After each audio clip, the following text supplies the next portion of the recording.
Ang programang magbibigay sa atin ng inspirasyon at magpapatibay sa ating determinasyon. Ito ang Positibong Kwentuhan with John Paul Siniel.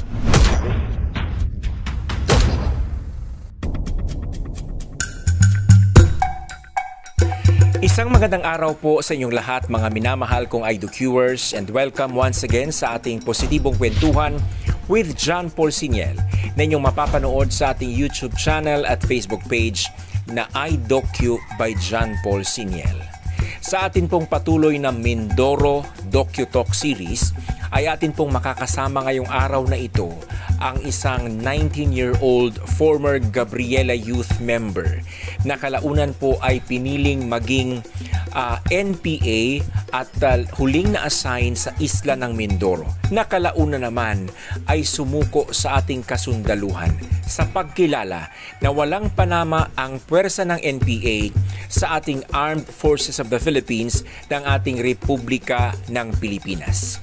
Ang tinutukoy ko po ay walang iba kung hindi ang dating Logistics and Medical Officer ng MRGU, Main Regional Guerrilla Unit ng STRPC ng New People's Army.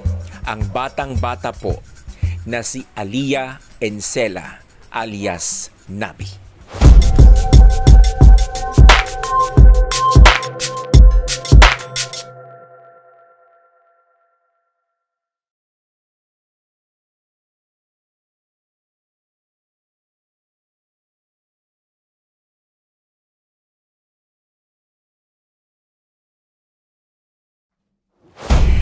We thank you, Alia, for granting this interview with us sa Positibong Kwentuhan. And you are 19.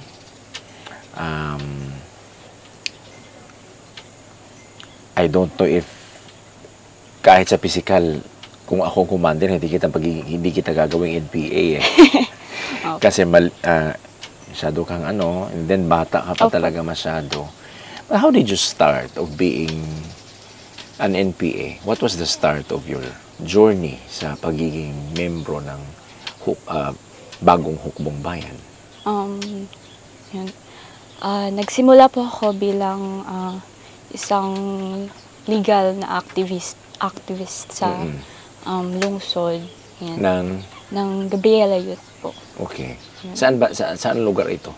Sa Tubo po kasi akong Cavite, so sa Cavite ako kumilos nung mga panahon na yun.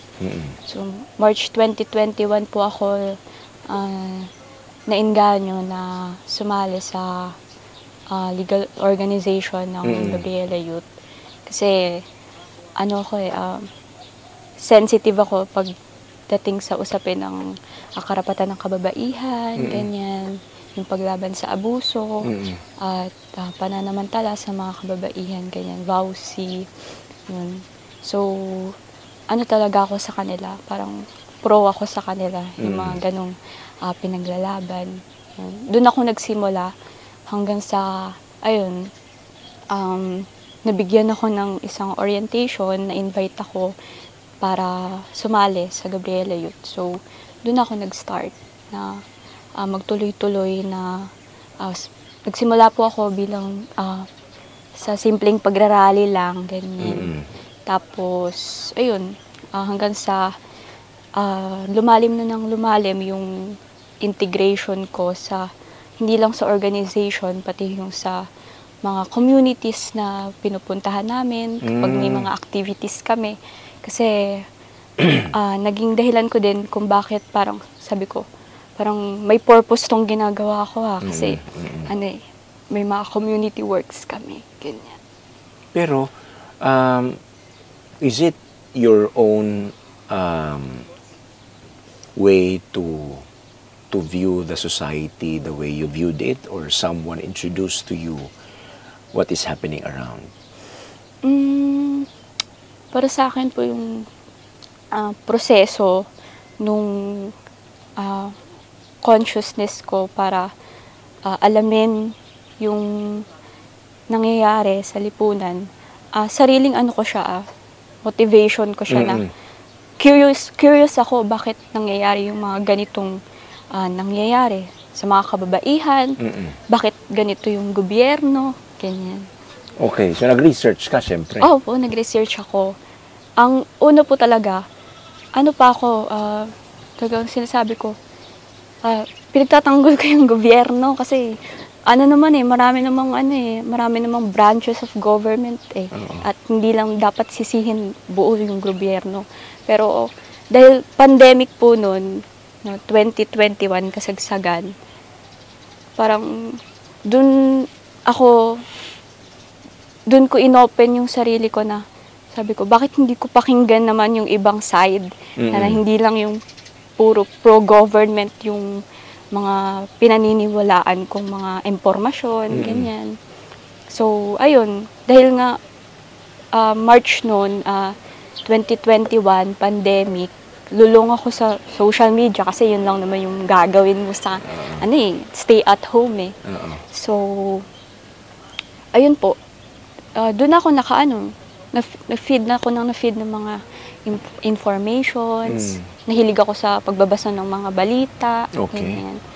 Kasi dati pa po talaga, mahilig talaga ako sa mga sa usapin sa mga politika, ganyan. Pero syempre, hindi ko naman alam kung ano sasabihin ko kasi wala naman akong ganong kaalam sa politika. Kaya yung interest ko po na maalam yung nangyayari sa lipunan, yun yung yun yung naging motivation ko para masali sa mga ganong ganong gawain. Okay, so did someone talk to you or ikaw mismo ang lumapit sa Gabriela? Ako mismo po. Really? Kasi ang tapang mo naman. Kasi hindi ko naman po alam na na sa ganito ako mapupunta, mag-NPA ako. Wala naman akong prior knowledge na Ang gusto ko lang, ipaglaban yung karapatan ng mga kapwa ko kababaihan, mga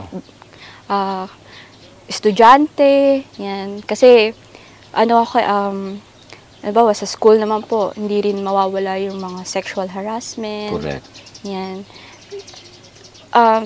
Bago pa po ako ma-recruit sa Gabriela, student leader po ako sa school namin. So, parang, sabi ko, parang hindi enough yung nagagawa ko para sa sa mga kapwa ko Ganon. So, sabi ko, bakit hindi ko i-upgrade, no? Kasi tapos nung nasali po kasi ako sa organization, women's rights organization.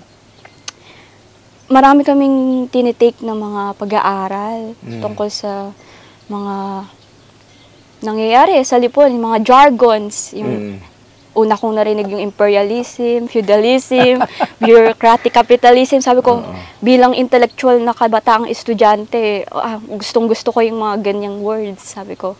At gusto ko talaga malaman yung mga ganyang bagay.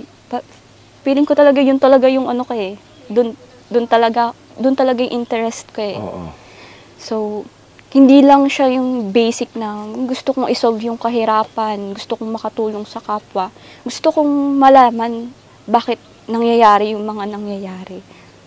Bakit nag-e-exist yung mga ganitong bagay. Okay. Nag-aalab yung puso mo pagdating sa mga ganyan. Oo. Yun. Pero anong ka doon? Yung year level mo sa pag-aaral?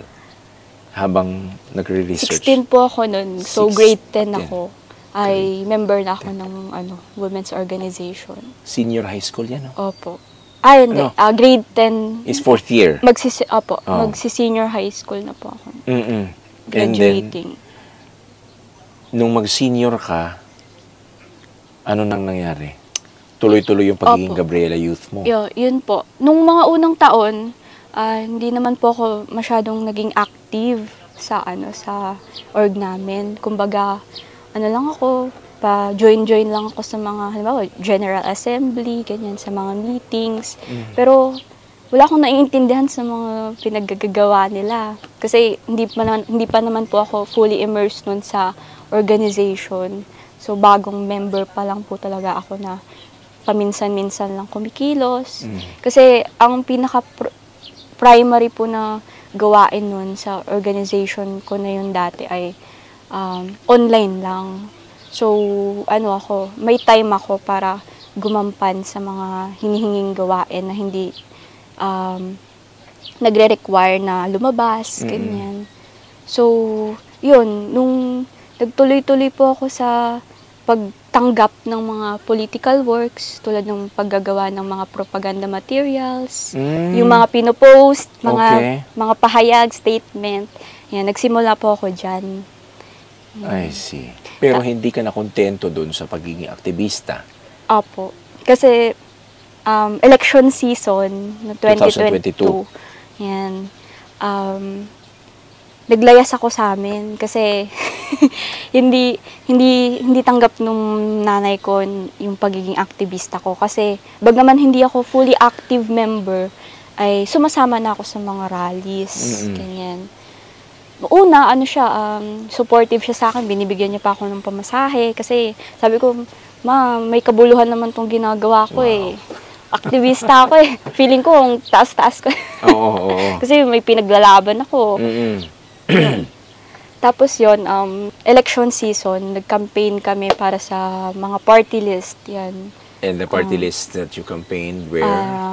Gabriela Youth, yan, Kabataan, party list, mga ganyan. Okay. Tapos, yun, doon ako, nung naglayas ako, dahil naglayas ako sa amin, ang mauuwian ko, yung mga ka-org ko, yung headquarters, yan, ng mga aktivista. So, doon ako nakatuloy. Tapos, doon ako nakatira sa kanila. Pero syempre, kinakausap ko pa rin yung nanay ko, tinatry ko siya. Ang tawag po kasi namin doon dati ay mass work. Itatry mong hikayatin yung magulang mo na matanggap yung ginagawa mo bilang aktivista. Para syempre, mabawasan yung pag-aalala nila sa'yo, ganyan. Tapos malaman nila, maunawaan nila bakit mo ginagawa itong mga gantong bagay. Sinasabi ko pa sa kanya nun, sa mama ko na, hindi ko naman pababayaan yung pag-aaral ko. Basta payagan mo lang ako sa pag-aaktivista ko. Tapos yun, naamin ko no na, noong mga panahon na yun, may problema kami ng mama ko kasi, hindi niya nga tanggap, tapos gusto ko maunawaan niya ako, ganyan. Tapos yun, doon ako dahil sa sitwasyon ko na naglayas ako, doon ako natulak na mag full-time. Kasi pag full-time ka, may operational expenses ka. Full-time ng? Full-time organizer, full-time activist. Kasi nung mga panahon po na yun, part-time lang ako. So, mabubuhay ka? Bagaman hindi naman masyadong kalakihan. Pero kaya na. Kasi, may I know how much were the operational expense given to you? 1K sa isang buwan. Okay. Kasi ang line namin, simpleng pamumuhay at puspusang pakikibaka. Kaya kailangan tipidin mo yun. I see. Okay. Pero siyempre may mga pangangailangan tayo sa katawan. So, naano mo yun? Kumbaga... Opo, kasi organization, may mga ka-members ka, hindi ka nila pababayaan, lalo na pag nakikita nila na very active ka sa organization, na yung buong oras mo, energy mo, binibigay mo sa organization, maano silang magbigay. Kasi uso yung mga sa amin, pledges, ganyan. Yun. Kaya, doon din nabubuhay. Talaga siya, camaraderie. Ganyan. Wow. So, isa pa doon, kasi, ina-urge din nila ako na makipag-reconcile sa nanay ko. Kasi nga, kasi merong ganun. Sinabi nila na, hindi naman tama na naglayas ka, ganun.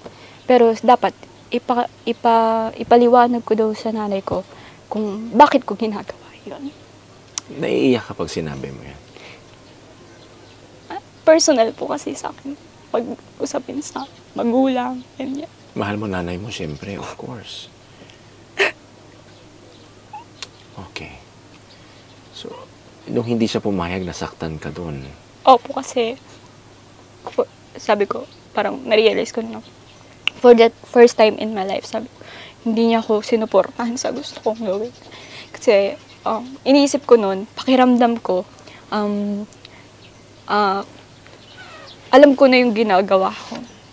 Kasi, matured for you, matured ka na. Matured na ako kasi, ganito na yung seryoso na ako sa buhay ko sa gusto kong gawin. Nahanap ko na yung purpose ko. Okay. Kaya talagang na-touch ka doon na si nanay mo wala sa tabi mo nung gusto mong gawin. Mula bata talagang supportive si mama mo? Sa academics. Okay. Mga extra. So how did you decide to join the ARM movement? So yun po, di ba naging full-time organizer ako. Underground yan? Hindi pa po. Hindi pa. Legal pa ako nun. Legal. Dahil full-time organizer ako, required sa amin na maging under na ng party. Kasi CPP. Kahit hindi mo alam na under ka ng maraming full-time na hindi nila alam na yung pagiging full-time nila, under na sila ng CPP. Okay.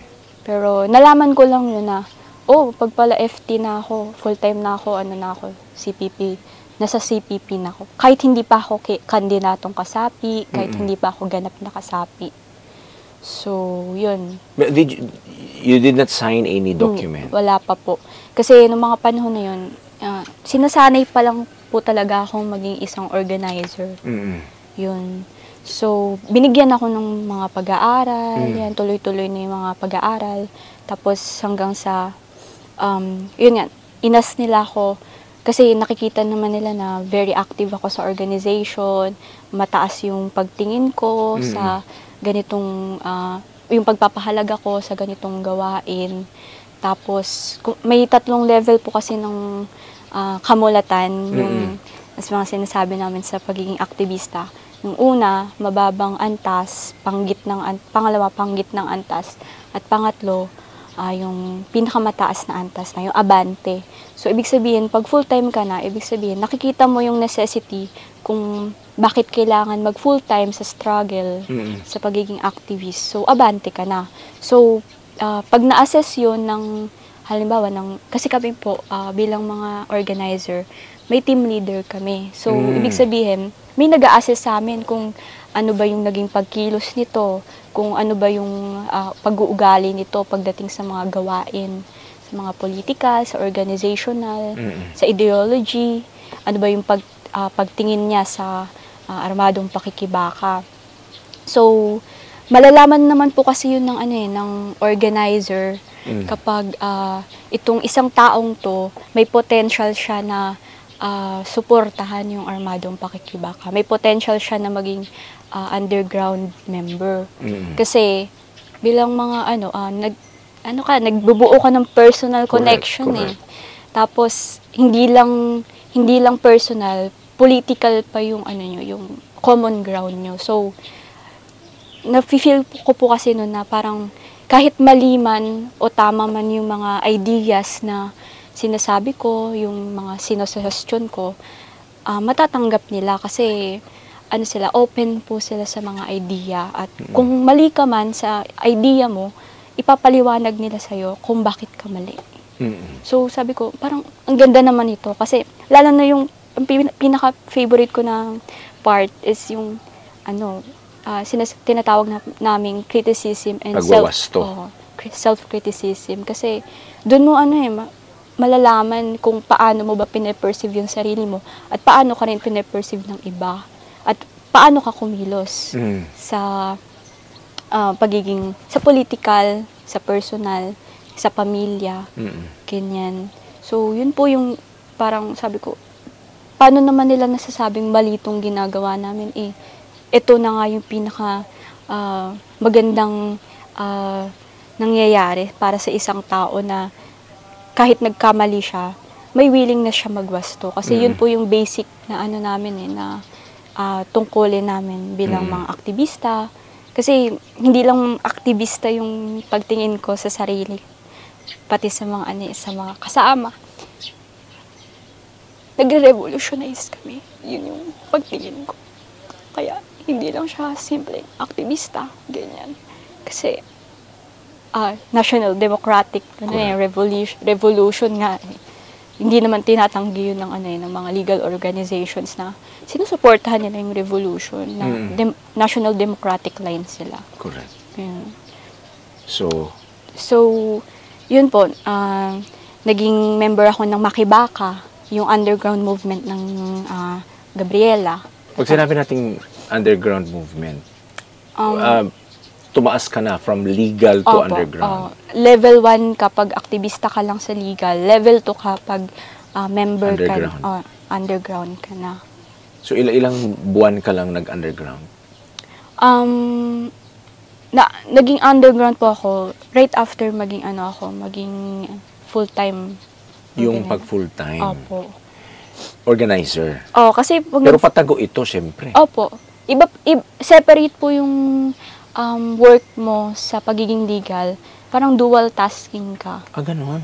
Pero yung nagiging, yung mga plans ng legal, nakaplano siya sa plano nyo sa underground. So, yung magpaplano kayo sa underground, dapat imamaterialize nyo siya sa legal din. Kasi ang pinaka-role lang naman ng legal organizations ay maging lunduan ng recruitment for underground. Ano yun? Maging lunduan. Lunduan. Or maging source siya ng... I see. Ng, balon ng ano? Balon ng okay. recruitment. So, pasensya ka na masyadong Opo. malalim yung Tagalog mo. Sorry po. Nasanay po kasi ako eh. Naintindihan ko. Sige. So, underground, and then nasagip sa isip mo na at some point, hahawa ka ng armas. Opo. Kahit hindi pa naman ako underground member, support na ako sa armed struggle. Hindi naman sa na gusto ko na humawak agad ng armas, hindi naman po sa ganun. Ang iniisip ko nun, makatarungan lang yung ganun bagay, armed struggle. Kasi sino ba yung lumalahok sa armed struggle? Yun yung iniisip ko. Mga magsasaka, mga manggagawa, mga kabataan na tulad namin. Na kung based doon sa pag-aaral, kung paano tinitingnan ng mga National Democratic yung lipunan, semi-feudal and semi-colonial. So may 99% versus 1%. Ganun ko tinitingnan siya. I see. So sabi ko, bakit magiging mali? Siyempre, sa isang estado na mayroong nag-aalsa, natural sa isang estado na ipagtanggol niya yung status quo niya laban dun sa mga gustong pabagsakin yung estado na yun. Okay. Kaya, ayun, syempre, natural na magiging mali yun sa mata ng estado. Kasi gusto mo akong pabagsakin eh. Yung naghaharing uri eh. Yun yung naiisip ko nun. Okay. Kaya sinasabi ko, makatarungan lang ang armed struggle. Kasi hindi lang naman purong pagpatay lang ng pagpatay yung yung dahilan eh. Means lang yung armed struggle sa isang goal. Yun yung naiisip ko po dati. Okay. So, you joined the Yes armed po. struggle? Nung Anong taon to? 22, Party Aniv, CPP Aniv. March ba yan or December? December 26 po. December. Ang March 29 po ay NPA. Okay. Sa CPP ka. Yung CPP na anniversary, doon ka pumasok? Opo. Sa isang zonang guerrilla sa Batangas. Okay. Tapos, one-day program lang po yun. Pero, tinanong kami, pagkatapos ng program, kung gusto naming magstay pa ng mas matagal. Pero, kasi bilang underground member, ini-instill sa utak namin yung pagro-romanticize sa buhay ng mga hukbo, ganyan, na kaya mong tiisin yung sakripisyo at kahirapan basta may paninindigan ka, basta hanggat naniniwala ka sa layunin ng revolusyon na magtatagumpay. So, bilang bago, tapos talagang gusto kong malaman lahat, maranasan lahat. Nagpa-siya ako na magstay. Magstay muna. 3 weeks yon. Yung stay na muna? Opo. Yung mas mahaba. Tapos, yun. Sandali, bago ka magpatuloy, yung sinabi mong one-day program, Sa mga underground ito Opo. na members, ilang kayo nun? Marami po kaming pumasok nun, mga nasa 80 plus din 80 kami. plus? Or 50 plus. Mostly students? Mga kakabataan po. Oh, wow. Iyan, pumasok kayo kahit alam nyo na ang mga nangyayari sa buong bansa, lalong-lalo na sa mga NPA na napapatay sa mga engkwentro at talagang tinatarget ng pamahalaan. Kasi, siyempre mga commander sila. Despite that, pumasok ka pa rin. Opo. Tapang mo naman. Hindi ko po inaano yung hindi ko pa po naiisip nun yung baka mapalaban kami. Walang ganun. Hindi pa po. Ang gusto ko lang talaga, makita yung mga hukbo. Makita yung pang-araw-araw na buhay nila. Ganun lang po. So you stayed for another 3 weeks? Opo. Kasi pag-agit ka po kasi, pag mataas yung agitation mo sa isang bagay, parang hindi mo naiisipin na yung buhay mo, yung seguridad, ganyan. Kasi hindi ko naiisip yung seguridad ko nun. Totoo yan. I also experienced the same sa pagiging journalist. Whatever is it that I like to write and I like to cover, regardless of what will happen, might happen, I will pursue it. Just for you to know, I had some indirect death threats. Mahirap yun kasi hindi mo alam na papatayin ka. Okay yung, papatayin kita, so at least makaprepare ka, di ba? But with me, ganon. I also experienced the same, so naintindihan kita na pag agitated ka, bahala kayo dyan. Basta ipurso ko ito. Okay. So that 3 weeks extended up to hanggang naging NPA full-time ka na? 3 weeks, tapos pa siya ulit. TOD naman, tour of duty, for 3 months naman. Mas Anong matagal. tour of duty? Anong ginagawa? Mas mahaba po siyang exposure. Kasi yung 3 With weeks... the hukbo? Opo, with the hukbo. Okay. Kasi ang 3 weeks, hindi mo pa makikita dun yung totoong struggle na sinasabi nila na sa libro mo lang mababasa. So, yun po. After 3 weeks, lakad-lakad lang kami noon. Stay kami sa laylayan ng bundok, ganyan. Malapit sa kalsada. Tubuhan po kasi, di ba, sa Batangas. So, doon lang kami nagkakampo. Tapos, 3 months TOD ako. Hindi ko alam na dadalhin ako sa Mindoro.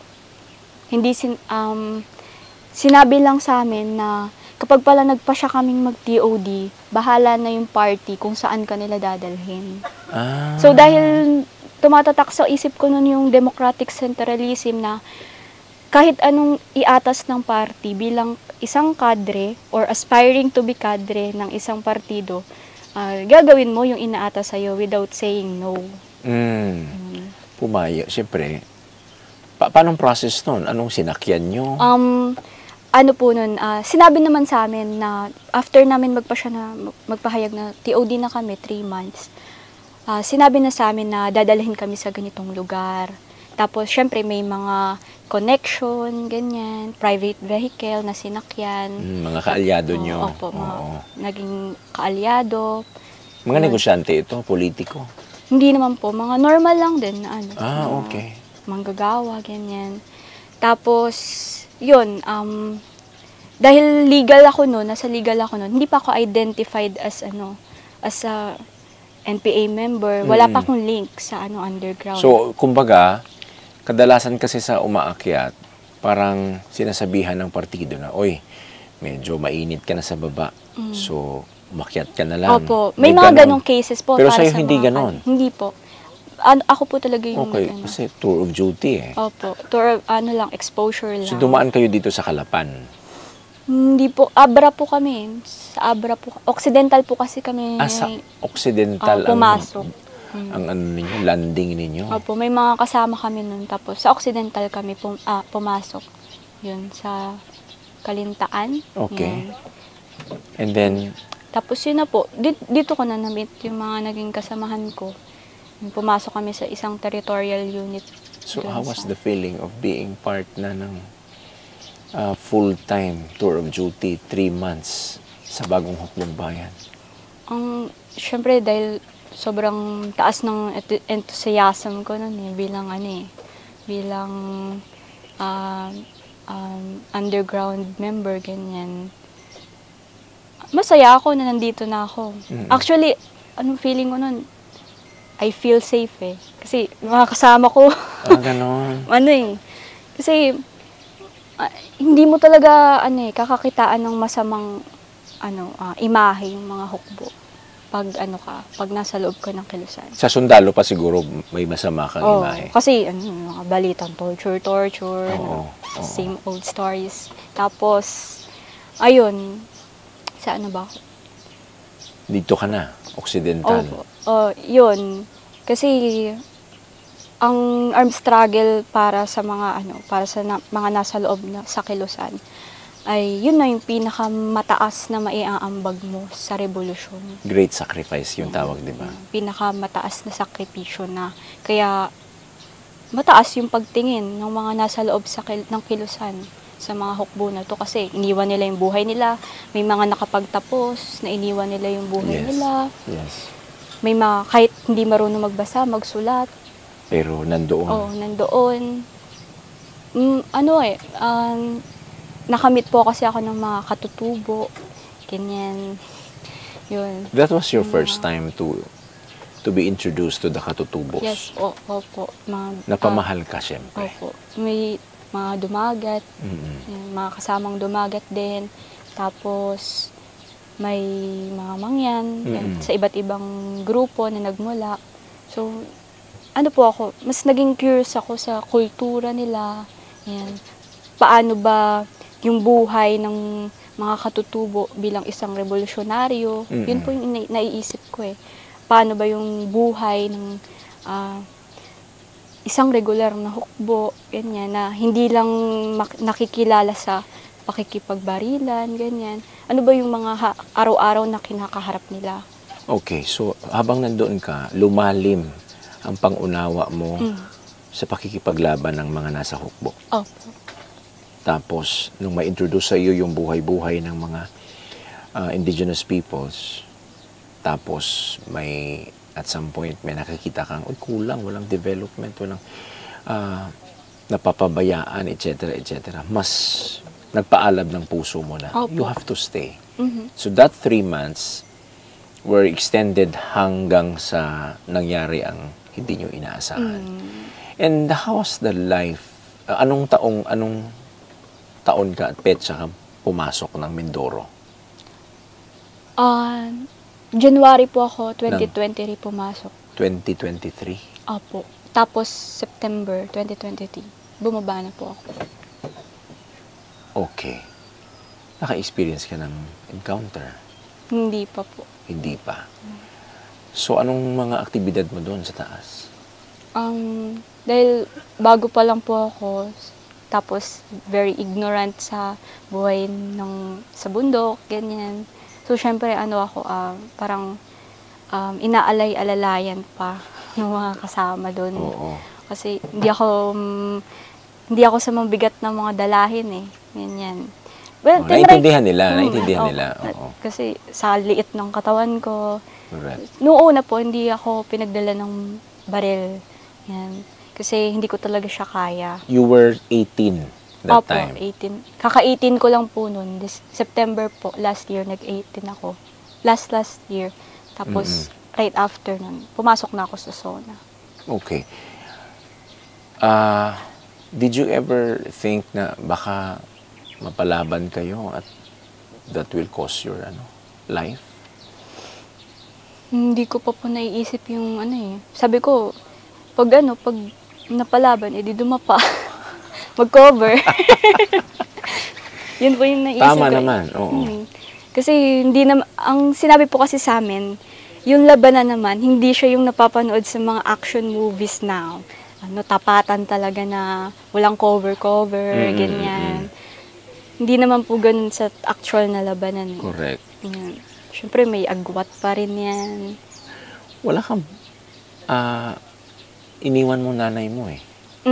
Ano po ako nun, pagkatapos ko mag-decide ng mag-full-time, nagsulat ako sa nanay ko. Pero dahil may pagkamatagal yung proseso ng pagpapadala ng sulat mula sa taas, hanggang sa legal. Tumagal po ng 3 months bago naipadala kasi hindi siya naayos agad. Naipadala na lang po siya at inaksyonan nung mga nasa mga dati kong kasi pinost ako ng nanay ko sa Facebook eh. Tapos parang nag-create yun ng Ganon. pagtatanong sa mga missing? tao. Missing. Hindi niya sinabi na nag-NPA na ako. Sinabi niya lang, missing ako. Tapos, pinablatter niya ako sa pulis, ganyan. So, ayun na. Opo. Most probably, nagduda na ang estado that baka umakyat ka nga. May ganun bang? Nung first time kong makausap yung nanay ko, hindi ko pa inaano na alam ng mga pulis, ng estado na nandito na ako sa Mindoro. Ang hinala ko na lang nung tinawagan ko siya nung pangatlong beses dahil nag-iiba na yung line niya eh. Sinasabi niya na yung mga basic lines ng mga anti-NPA eh. So baka sabi ko, baka nakausap na to ng mga pulis, ganyan. Naaksyonan na ng halimbawa, NTFL CAC or yung Hands of Our Children movement. Baka sumali ba siya? Hindi po.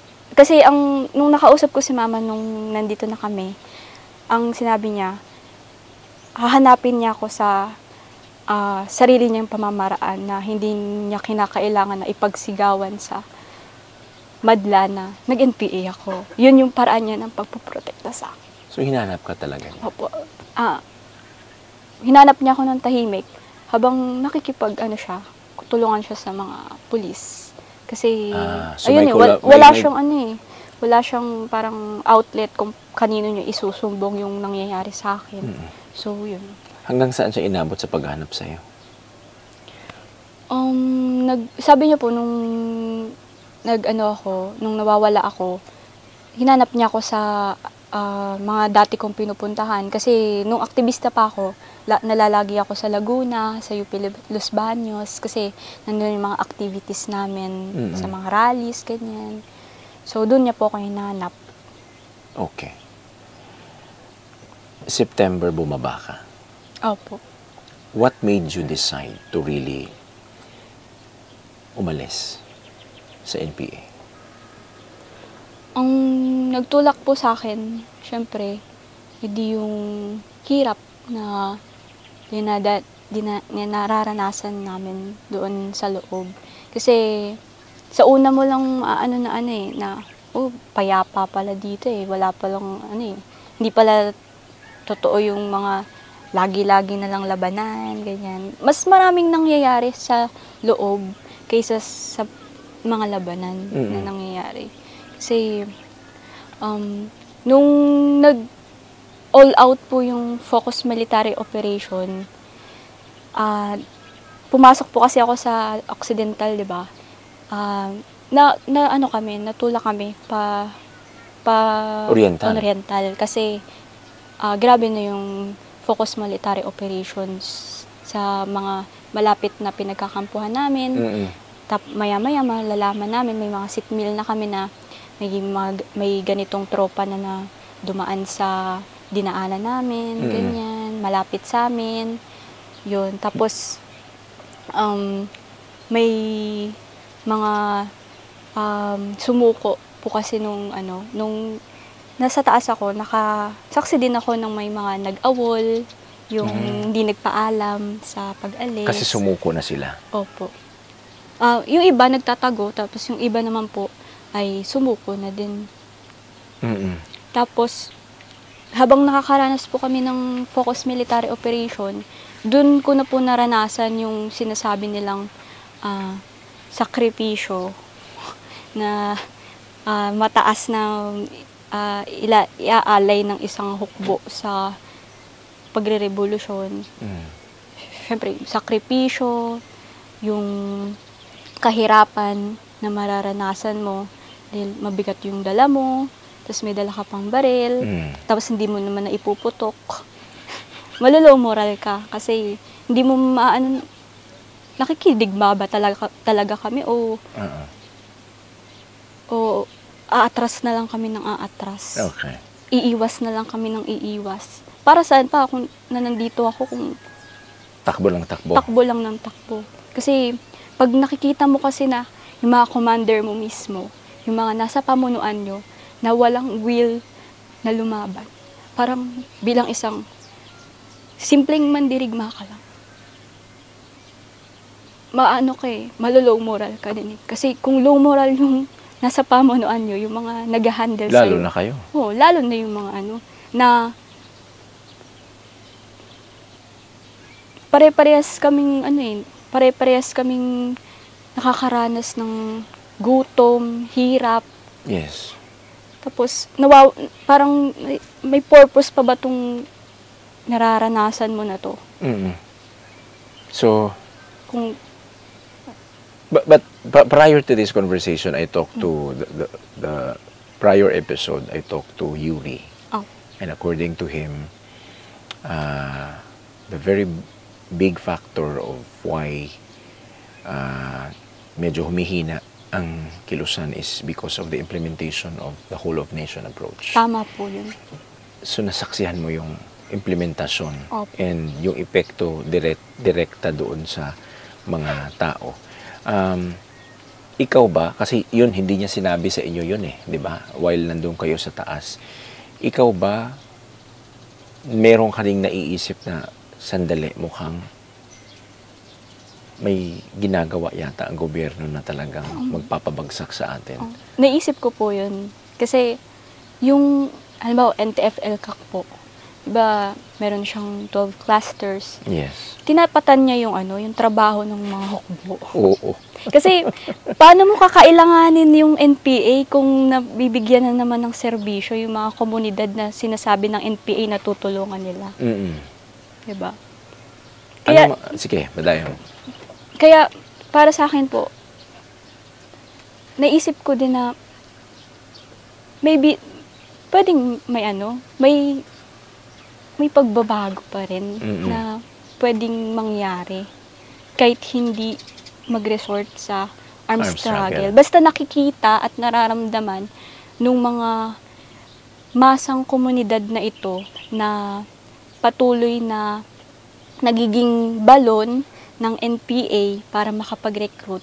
Kung nabibigay yung mga ganong serbisyo sa mamamayan, wala nang dahilan ang mamamayan para mag-alsa, para mag-aklas, para batikusin yung mga hindi nagagawa ng gobyerno. Well, it is okay to make batikos, but sabi nila, hindi okay talaga ang pakipagpatayan sa kapwa. Opo. No? Lalo lat sumali sa armed struggle. So, with that, I understand, sabay-sabay kayong bumaba. Opo. Sabay-sabay po kami. So, buo ang loob na let's go back to the government. Kasi nakikita ko rin naman po yung yung bagamat may mga, syempre, kailangan kang isakripisyo na mga bagay. Tapos kapag handa ka na baguhin yung buhay mo, na akala mo tapos na lahat ng para sa'yo. Pero may makikita kang liwanag sa kadiliman na yun. Kasi makikita mo yung mga taong nagsusuporta pa rin sa'yo kahit na ganito yung naging desisyon sa buhay. Tapos may mga taong genuine na tutulong sa'yo para support ka na kayanin mo yung mga ganitong consequences ng mga life decisions. Mabigat sa'yo.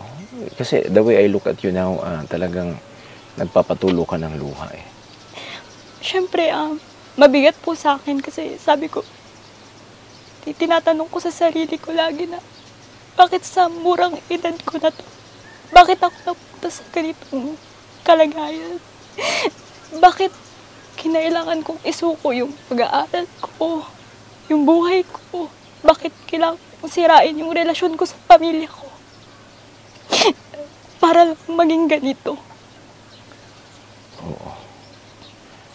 Nagsisisi ka ba na napunta ka sa NPA?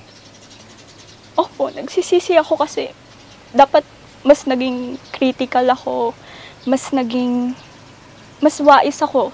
Kasi, kung babalikan ko yung mga naging emotions ko noon, kung bakit ako natulak, yung agitation kasi ano yan eh, humuhupa din yan eh. Hindi naman lagi agitated ka eh. Kailangan lagi mong gagalitin yung sarili mo para matulak ka sa mga bagay na akala mo kailangan mong gawin. So when you came down, you met your parents again? Opo. Father and mother? Opo. Naka-visit po sila sa akin dito nung Christmas, tapos nitong Holy Week. Okay. Noong Christmas, kasi September kayo bumaba, immediately nainformahan sila na nandito na kayo sa kamay ng gobyerno. And then that's why sa December sila nagkaroon ng pagkakataon na bisitahin kayo. Nung pagbaba ko pa lang po. Pumunta na sila? Opo, pumunta na po yung so, parent ano naging ko. eksena nun? Siyempre, emotional po kasi bagamat may ano kami ng mama ko kasi hindi naman agad-agad yung yung pagre-reconcile. Process yan eh. Healing process. Yeah. Kasi may mga bagay na kailangan yung i-open sa isa't isa na hindi nyo nagawa ng mga panahon na hindi kayo open. Yung tumatalikod na lang kayo sa mga bagay na dapat pinag-uusap. So your mother embraced you so tightly. The same with you. Ganon din yung response mo. And how was the feeling that time? Sabi ko, thank God nandito yung nanay ko para sa akin kahit ganito yung nagawa ko. Kahit iniwan ko siya, naging saway ako kasi hindi ako nagpaalam, nag-NPA ako. Oo. Tumakas lang ako sa bahay. Kasi all for that agitation. Kasi akala ko tama na talaga. Nakakala ko handa na akong mamatay. Kaya handa ko nang ialay yung buhay ko para sa ganitong bagay. Pero hindi eh. In the end of the day, pipiliin ng tao yung mabuhay. Hanggat may pag-asa siyang nakikita. Okay. When you were in the government, lalo na sa pangangalaga ng sundalo, were you able to compare nung nandun ka at ngayon na nandito ka? At kung nakumpara mo man yun, anong pagkakaiba ng dalawa? Yung nandito po kasi ako, ibang version na ako kasi na-realize ko na yung yung mga consequences ng mga decisions ko, yung mga bagay na hindi ko dapat ginawa para mag-lead sa ganitong buhay, diba? At kasi nung nasa taas po kasi kami, talagang antagonistic yung pagtingin ko sa mga sundalo. Oo nga. Parang, lang yan, black and white lang yan. Walang gray line. Yan. Pero nung nandito na po ako, na-realize ko na hindi na uso yung torture and pananakit, pambubugbog. Well, hindi siya absolute na hindi mangyayari. Pero sa akin, naging maayos yung pakikitungo. Wala namang torture na sinasabi. Kasi, walang berdugo na nakita mo. Walang berdugo na Kasi tulad ng sa NPA na nagwawasto sila din, di ba? Dahil marami na silang pagwawastong kilusan na inilunsad. Kahit sa institution ng AFP, may pa din. Pagwawasto. May pagwawasto pa rin. Kasi hindi naman nila dine-deny na may mga human rights abuses na nangyari noon, 'di ba? Pero ngayon, nagbabago rin yung image, nagke-cleansing din sila eh. Kaya doon ko nakita na pwede pa rin na baguhin yung sistema. Okay. The way that you speak now, hindi ka napipilitan na sabihin yung image ng sundalo ngayon just because sumuko ka na or nandito ka sa boundaries or dito sa loob ng kasundaluhan? Hindi naman po kasi, Free will mo yan. opo, kasi ano ako tanggap ko na yung naging consequences ng mga decisions ko. So, ito yun. Okay. Now, you're still young. 19 years old ka pa. What's your plan? Ang plano ko, bumalik sa eskwelahan. Actually, ngayon po, nag-aaral naman po ako. Really? Yeah, hindi po kasi ako nag-graduate ng senior high school kasi sumampa na ako. So, ngayon, pinagpapatuloy ko yung grade 12 ko. Kasi second sem na lang po yung hindi ko natapos. So, kung makakagraduate ako, pwede akong mag-enroll sa bagong school years. Pero dito, yung grade 12 mo, saan mo kinukuha? Modular siya. Modular. You're enrolled at Grace Mission College. Sa Christian school pa naman pala talaga yan? No? Okay. So, kurso sa kolehiyo. What's your plan? Kasi nung bago... Na makakatulong ka pa rin sa kasi mga mahihirap at hindi naman po inaabuso. nagtapos yung advocacy ko. Yeah, huwag tapusin. Hindi naman ibig sabihin na binitawan ko na yung gantong Correct. buhay. Nagbago na rin yung pagtingin ko sa karapatan, sa pagtatanggol, sa mga basic issues na nararanasan ng mamamayan. Kasi hindi mag-e-exist yung kabutihan kung walang kasamaan At hindi mag-e-exist yung kawastuhan kung walang kamalian. So, siya, tuloy-tuloy siya na struggle. Yeah. Kasi hindi naman natin mararanasan yung ganito kung wala tayong mga ninuno na nagtanggol. Correct. Kaya, naniniwala pa rin ako na makatarungan na ipaglaban yung mga karapatan. Amen to that. So, kasi, are you planning to take up law? Yes po. Kasi yun yung plano ko talaga nung bago pa ako maging aktivista Law po talaga yung gusto ko. Grade 4 pala ako. Alam ko na maglo-law ako. So, hopefully, makabalik ako sa eskwela. We would love to see you defending the poor, defending the Filipino people na naka-experience, nakaranas ng injustices.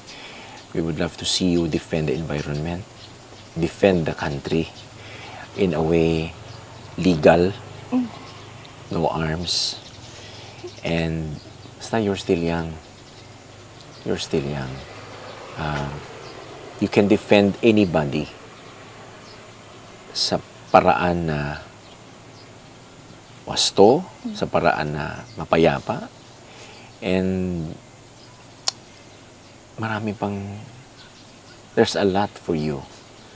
At we are thankful na sumuko ka and nagtiwala ka sa pamahalaan ulit. Marami namang, nandyan pa rin yung mga kawatan. Diba? Nandyan pa rin yung mga abusado. Sila yung ating lalabanan. Diba? Para we can live a better Philippines. Do not stop fighting. I believe in your idealism. I believe in your courage, in your spirit. And you deserve a lot of chances. I'm glad to have met you na may ganyang babae, kaganda-ganda, katalino, na kayang lumaban para sa ating bansa. So, basta, you're a good conversationalist and you're a good defender. I didn't wish this day to happen, but it happened, and I'm so glad that you're around and you're matapang mong inilahad ang nasa puso mo, yung pag-aalam ng puso mo. At sana makamit mo lahat ng mithiin mo sa buhay. Now, we still have a lot of friends na nasa kilusan. NPA ang iba underground, as you said. And then, may ibang masa na sumusuporta pa rin sa Kilusan. What is it that you'd like to tell them? Ang gusto ko sabihin sa mga dati kong nakasama, yan, sa mga masa, yan, kung paano nyo ako nakilala noon, yung courage ko, yung idealism ko patungkol sa paglaban, yan, sa karapatan, yun pa rin ako. Pero, at the same time, na-realize ko na gumawa ng guhit na pwede nating mabago yung nangyayari sa ating bansa through parliamentary struggle. Okay. Legal struggle. Kasi pag nasa digmaan ka, doon mo mararanasan yung karahasan na ini-impose mo sa mga tao. Kasi hindi lang naman NPA at AFP ang naglalaban Ang pinakakawawa at nadadamay sa digmaan, yung mga civilian. Yeah. Maraming mga nadadamay na civilian. At dun sa nung naging NPA kasi ako, ang gusto ko kasi yung makatulong, yung pinaka-primary ko, makatulong sa mga komunidad. Pero wala akong means para tulungan sila. Yeah. Noong mga panahon na yun. Kaya, okay lang na sabihin natin kung ano yung mga pangangailangan natin at kung hindi makinig, ay ipaglaban natin. No? Mag-rally kung gusto kung initiative ng mga masa, ng mga komunidad. Kasi may mga issues naman talaga na kailangan pakinggan ng gobyerno. Pero hanggang doon lang yung line. Dapat legal struggle talaga. Okay. Now, once upon a time, you were young. You're still young by this very time. And then, anong message mo sa mga magulang at mga kapwa mo kabataan na para hindi makapasok sa napasukan mong armed struggle? Ako, living example na ako na consequences sa mga maling desisyon sa buhay. So, ang masasabi ko lang sa mga kapwa ko kabataan, it's okay na maging curious tayo sa nangyayari sa lipunan, ang maging decent, diba? Na kung pakiramdam natin may kailangan tayong ipagtanggol at pakiramdam natin gusto nating makatulong sa bayan, ayos lang yun. Basta maging tayo, critical sa mga sinasaliang organizations kasi hindi lahat ng mga organizations ay paglaban lang sa basic issues. Ang layunin ng ibang mga organisasyon ay dalhin ka sa digmaan, na i-radicalize ka, na tanggapin mo na wala nang ibang solusyon kundi pakikipagdigma. How about the parents para maprotektahan ang kanilang mga anak mula sa ganitong klaseng aksyon? Ang mensahe ko para sa mga magulang, maging kasi yung mga kabataan na ngayon, hindi sila open sa mga parents. Kaya nagiging vulnerable sila. Wala silang nagiging outlet. Pakiramdam nila, walang nakikinig sa kanila. So, basically, yung mga vulnerable na mga kabataan, kapag naramdaman nila na may isang grupo na nakikinig sa kanila, ma-attach sila dun. Diba? Ganun kasi yung naranasan ko na. So, listen to your children. Yeah. at i-try na unawain sila. Kasi, ano pa sila hinahanap pa nila yung purpose nila sa buhay. Bagaman sinasabi nila na kaya na nila, mature na sila mag-isip. Pero, tama pa rin yung wala pang masyadong karanasan sa mundo. Totoo pa rin. So, ayun. Makinig din. Para pakinggan din. Okay. Idol Viewers, this is a very basic example of sinasabi sa Ephesians 6:1. Children, obey your parents in the Lord, for this is right. Somehow, si Aliyah, she claimed that she disobeyed her mother. So, look at the consequence of disobedience. Napunta siya sa isang desisyon na akala niya itama. Napunta siya sa isang landas na akala niya okay, pero hindi pala. Mabuti na lang that at a very early stage of her membership sa New People's Army, she was able to identify and determine na teka lang, medyo may mali. So, sana maging example ang buhay ni Aliyah sa inyong lahat ng mga kabataan na wala namang masamang mag-obey tayo sa ating mga magulang. At wala namang masamang ibigay natin i-express natin yung ating gustong sabihin para magabayan kayo ng inyong mga magulang. I have a daughter, 18 years old siya. So, of course, I don't like it to happen to her. Kaya, I keep on asking mga kabataang katulad nyo, ini-interview ko para sila din makita nila yung mga bagay-bagay. And this day is full of tears. And thank you for being so expressive. Kagaya ng ibang conversation na kailangan natin tapusin, but as much as I would like to talk to you for the entire day, we have to part ways. And I thank you for this opportunity. Hindi ko makakalimutan ang conversation na ito. Itong positibong kwentuhan with Aliyah. With the great Aliyah. And my declaration is that you become a lawyer. A great defender of the land, a great defender of the poor, of those who are victims of injustices. And magkaroon ka ng, may your tribe increase.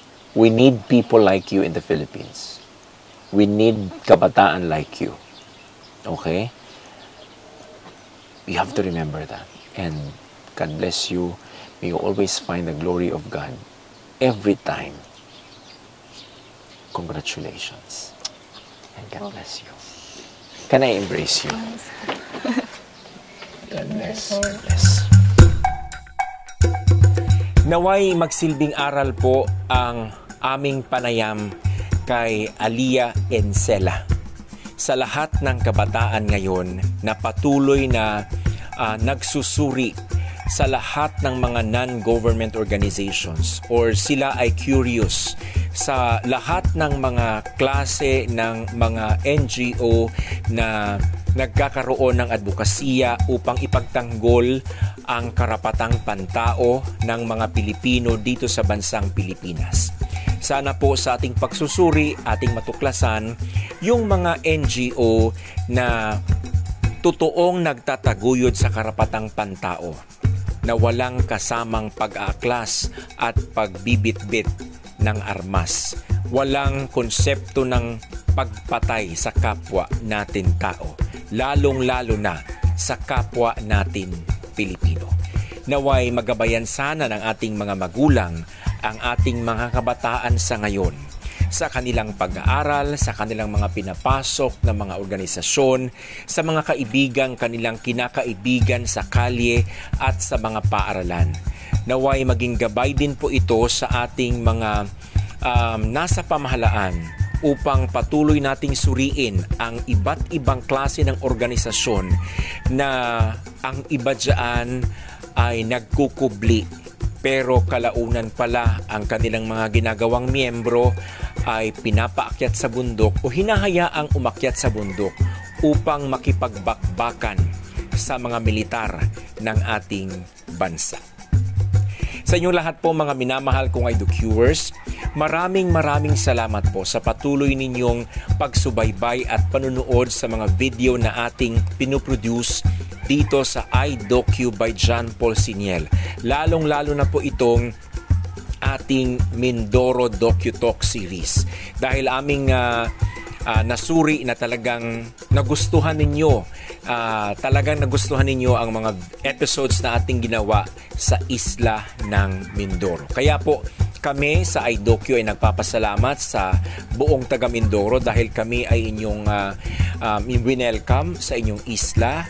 Winelcome kami ng mga FRs at ng ating kasundaluhan at ng iba't ibang pamahalaan mayroon sa isla ng Mindoro. Sa inyong lahat po na hindi pa po nakapag-subscribe, lalong-lalo na sa mga taga Mindoro sa ating YouTube channel, I am suggesting to please subscribe to our YouTube channel, iDocu by John Paul Siniel. And for you to be alerted once we have new uploads, please do click the notification bell. You can also send your messages and suggestions to our email address flashed on your screen o di kaya sa ating messenger sa Facebook. You can also share and like our Facebook page, still the same name, iDocu by John Paul Siniel. To God be the glory.